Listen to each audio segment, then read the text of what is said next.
Hi, I'm Alicia Pinio. I'm the owner and director of Visiting Angels Mid-Maine. For those who haven't met me in person, I hope we get to do so soon. I wanted to take a minute today to discuss our PPE, or personal protective equipment. These are our newest bags or kits, and so I thought if I kind of opened that up with you, maybe that would be helpful. So let's dive in and see what's in here, and we're going to discuss how that's supposed to be used. The first thing that you're going to see is just an instructional thing, and you can see that it's actually going to say for caring with patients with confirmed or suspected COVID-19. This is for informational purposes. We are not knowingly going to be caring for clients with suspected or confirmed COVID-19, but if you were to find yourself in an emergent situation, I want you to have the knowledge about the PPE that comes in this kit. So we've included a lot of extras just for that extra level of protection should you be faced with needing it, or if somebody in the office suggests that it would be wise to use that extra PPE. You're also going to see just some PPE guidelines that have been included. Okay, and we're going to go over a lot of that as we dive into this kit. First thing, gloves. We're all familiar with gloves, so gloves should be worn anytime you're going to be preparing food, anytime you're going to be doing personal care, and you should always have a new set of gloves for each instance and any time in between where you feel you need them. Little disclaimer about this video.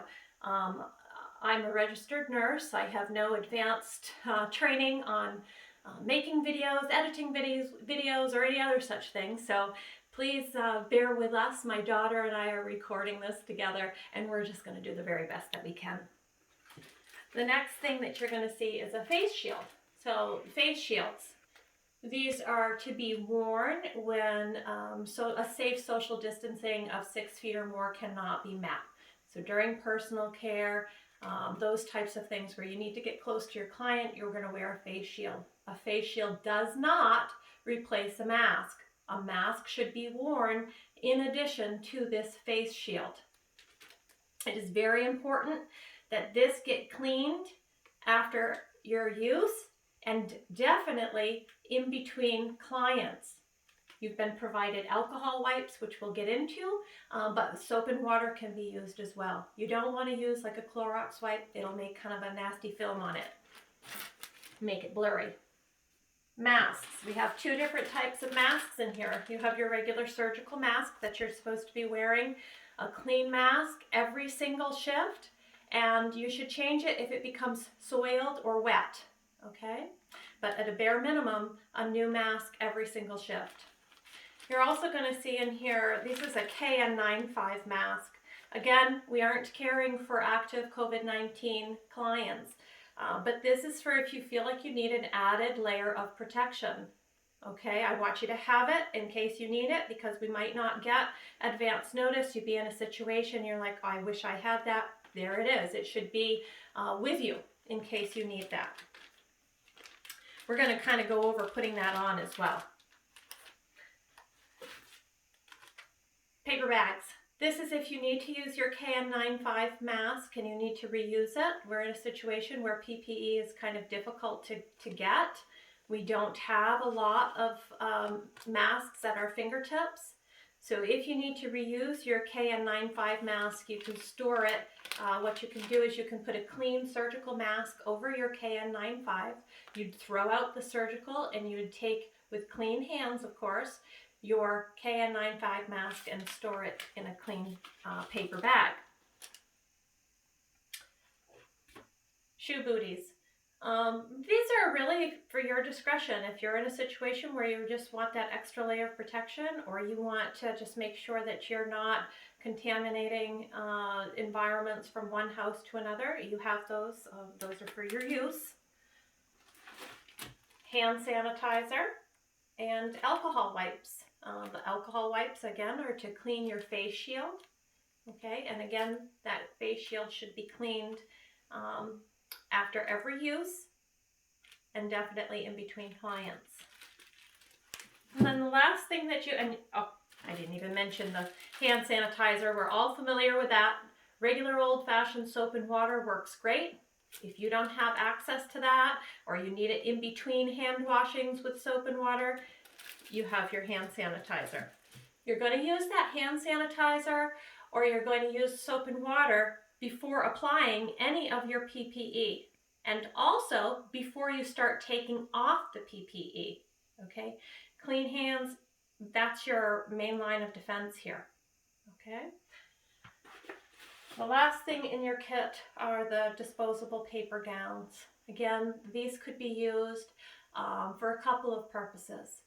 You could use these if you were in a situation where you thought it was a little higher risk. We have directed certain caregivers that are working in certain environments that they should be wearing these. But as a general rule, you don't need to wear these unless you've been directed or you feel that you want that extra layer of protection. And if you do, you have them in your kit, okay?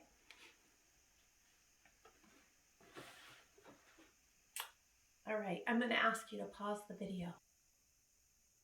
We're going to go over donning and doffing, or putting on and putting off the, or taking off the PPE. Keep in mind, I'm going to go ahead and do the whole rundown, okay, as if I'm going to put it all on. Obviously, if you're not using it all, you can skip a step here or there. We always start with cleansing your hands.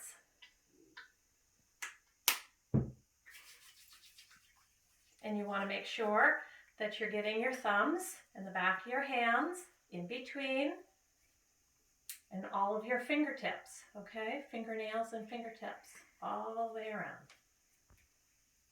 If I were working, my hair would be up also and out of my face.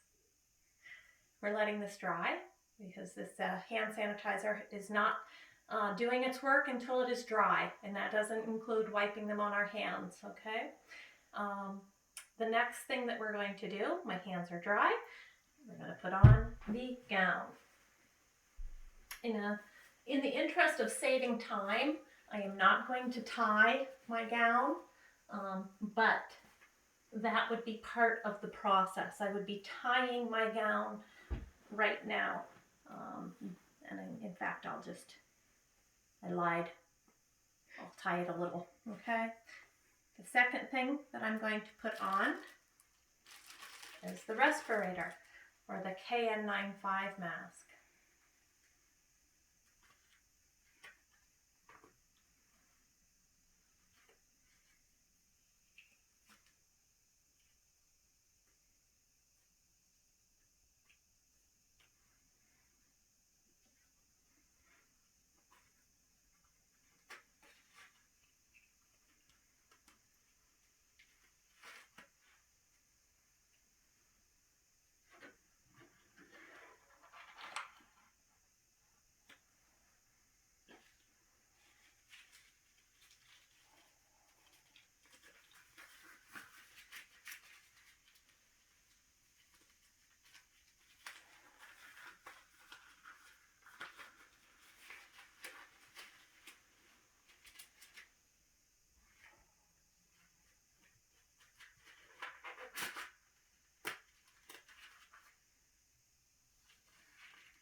There you go. That's a demonstration. couple of key points here when we're talking about our face masks, okay? Whether you have to wear, if you're just your regular day, your regular shift, no increased risk, you're going to just be wearing your regular surgical mask or that first paper mask that I showed you. The important piece to that is that it is staying on your nose and over your mouth and you're not touching it, okay? You're going to need a break. So go ahead, step away from your client, wash your hands, take off your mask, have a nice break, get some good air into your lungs, some fresh air, and then clean your hands again and you can put your mask back on, okay? I hope this helps a little. It's just meant to be kind of some tips and tricks. Just give me a call if you have any questions, anything that needs clarification, okay? Have a great day.